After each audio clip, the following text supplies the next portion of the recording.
language interpreter is Maresha Owiti. And I'm Jesse Rogers. Thank you for making time. Now, the family of the slain business mogul, Tob Cohen, on Friday mid-morning gathered at the office of the lawyer of the late Dutchman to witness the last will and testament just a day after an autopsy was conducted on Cohen's body. As KTN's Timothy Otieno now reveals, it has since emerged that Sarah Wairimu, the late Cohen's wife, will not be receiving a dime from the multi-million shilling business empire left behind by her husband, who went missing on the 20th of July. The family of the late Tob Cohen gathered at Nairobi's Bruce House, which houses the law firm where Cohen had deposited his last will and testament. Good afternoon, members of the press.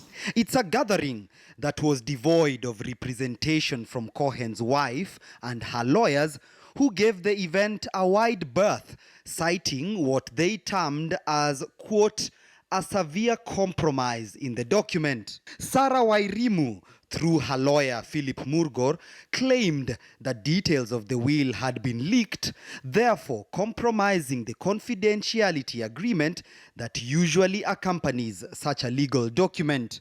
But lawyer Shege Kirundi, the custodian of Cohen's will, disputes that claim, displaying the testament to a press corps who gathered at his office on Friday. It was in my custody. It has not been tampered with.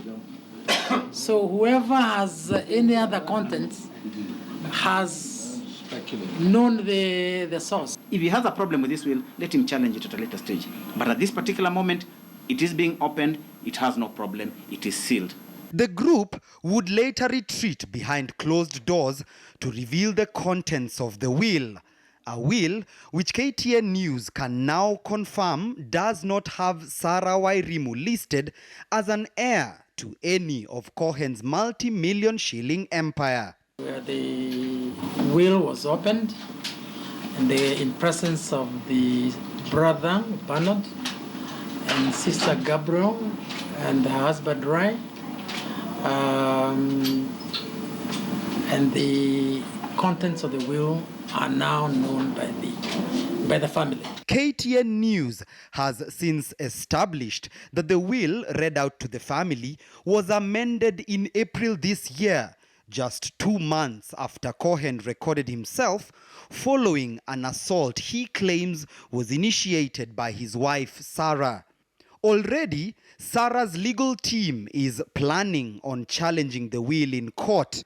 We will contest that will if it affects the rights of Sarah and her share of their matrimonial home, Sarah's lawyer Philip Murgor told KTN News Friday evening.